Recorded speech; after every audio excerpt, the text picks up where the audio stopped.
No one was joking in Spokane, Washington on April Fool's Day, 1996. First, a bomb went off outside the office of a local newspaper. Then, another inside a bank. Two armed men entered and robbed the bank of $50,000. It was apparently the work of well-trained criminals. But one of the bombers made a crucial mistake.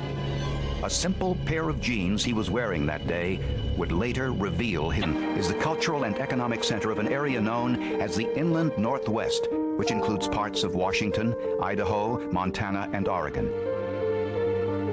The region is known for its beautiful countryside and for being home to many right-wing groups openly hostile to the government of the United States. At 2:36 on the afternoon of April 1st, 1996, one of these groups made its presence known in Spokane.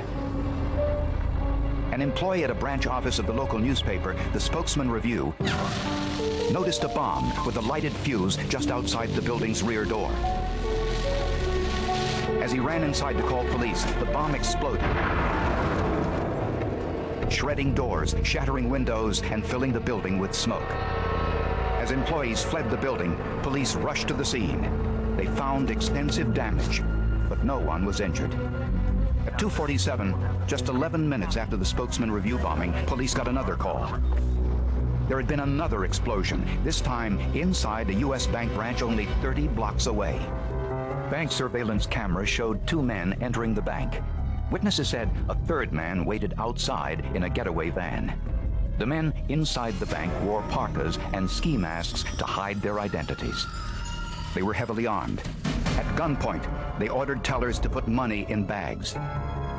After that occurred, and they got apparently the money that they believed was available, one of the robbers left a pipe bomb on the counter of the bank and lit it, and then told everybody to evacuate the bank. I think the comment was made by one of the witnesses that they said, "Get out, it's going to blow," or something similar to that.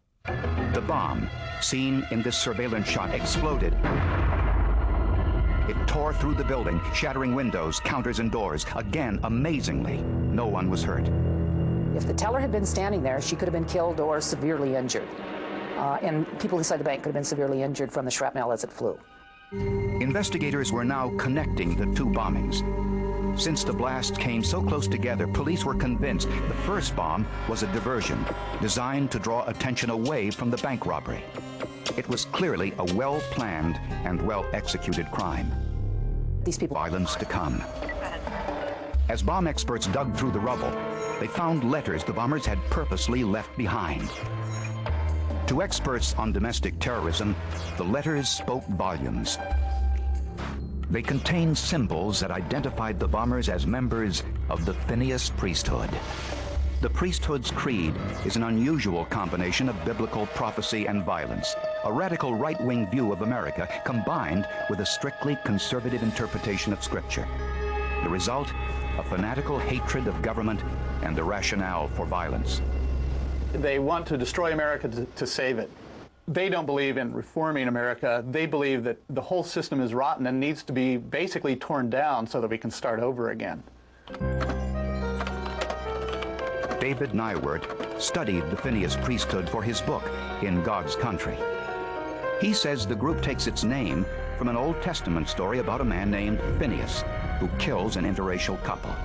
The essence of the Phineas priesthood is that people who violate God's laws deserve to be killed. News that the priesthood had targeted Spokane terrified the city and had everyone, including law enforcement, preparing for the worst.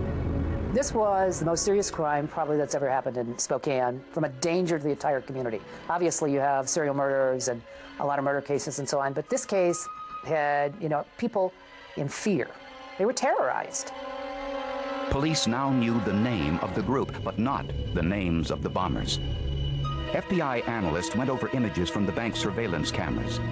The images were shot once every second, making for a disconnected sequence. But when frozen and enlarged, the individual images were extraordinarily clear. These pictures were some of the best that I've ever seen in the laboratory because they were high-quality 35mm black and white photographs. And the individual in question was standing so close to the camera that he filled a large part of the frame. Vorder Brugge, an FBI photograph analyst, attempted to measure the bomber's height. He used a process known as perspective analysis, in which the tiles on the bank's floor, the position of the surveillance camera, and the height of the teller counters were all used to measure the dimensions of everything in the image. Analysts concluded the robber was approximately 5 feet 6.5 inches tall. This information was relayed to officers in Spokane. But then, on July 12th, just 3 months after the first attack, there was another bombing.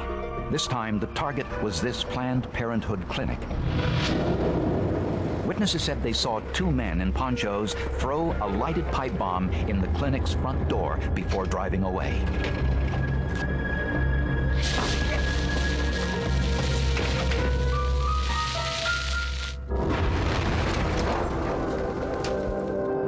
This particular one was covered with buckshot to produce more shrapnel, apparently in an effort to make it even more deadly or devastating than it would normally have been. The bomb tore through the clinic and was clearly designed to kill.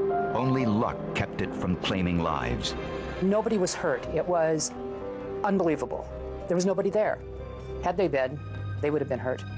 People inside the Planned Parenthood, there's no question somebody would have been killed, because this bomb blew a hole in a 4-inch concrete floor. Then, just 15 minutes later, the same U.S. bank branch office robbed on April Fool's Day was hit again, almost a carbon copy of the first robbery and bombing. After the bomb went off at the Planned Parenthood, van pulls up again at the same U.S. bank on Sprague Avenue. 2 robbers go in. One's carrying a 25-pound propane tank, the kind that we use for our barbecues, with something on top. They're both armed. As in the first robbery, the men took over the bank and made off with $35,000 in cash. They left the propane tank bomb on the floor and fled in a white van. But this bomb, which was rigged with an electric taser detonating device, failed to go off. A matchbook left behind at the Planned Parenthood bombing contained the priesthood logo. It cited 2 biblical passages. One, Psalm 139, contains the verse, "Kill the wicked." A few days later, the bombers sent this letter to Planned Parenthood.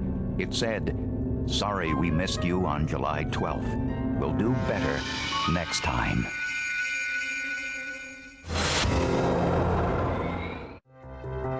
After their branch office in Spokane, Washington was targeted in 2 separate bomb attacks, U.S. bank officials put up a $130,000 reward for any information on members of the Phineas Priesthood, the group that claimed responsibility for the attacks.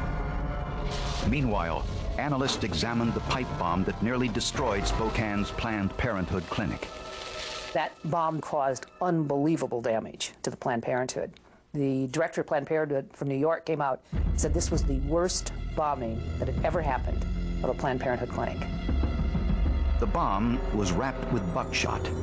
This made it more deadly, but also more identifiable. Most buckshot is made from recycled car batteries, which makes for a lot of impurities, all of which can be identified. FBI analyst Kathleen Lundy took shavings from the buckshot found at the bomb site. These shavings are dissolved in a neutral chemical solution. This solution is then vaporized at extremely high temperatures. The rate of vaporization is then fed to a computer, which identifies the buckshot's basic chemical components. Compared to my years of experience, the buckshot in this case had extremely high levels of these impurities, and the chemical or elemental makeup of this buckshot was, I'd say, distinctive compared to others that I've analyzed. If this buckshot could be traced, investigators might get a lead on the bombers' identities. But then, a solid lead came from informants anxious to receive the reward.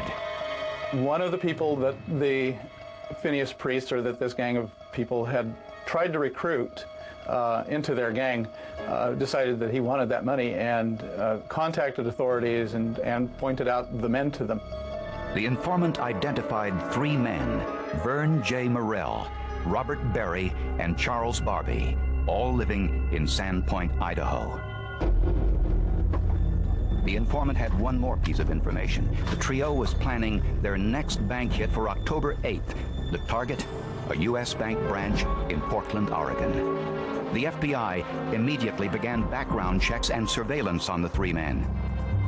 They found that Morrell, 51, trained as a nuclear engineer, left his career and moved to Idaho to devote all his time to the Phineas priesthood.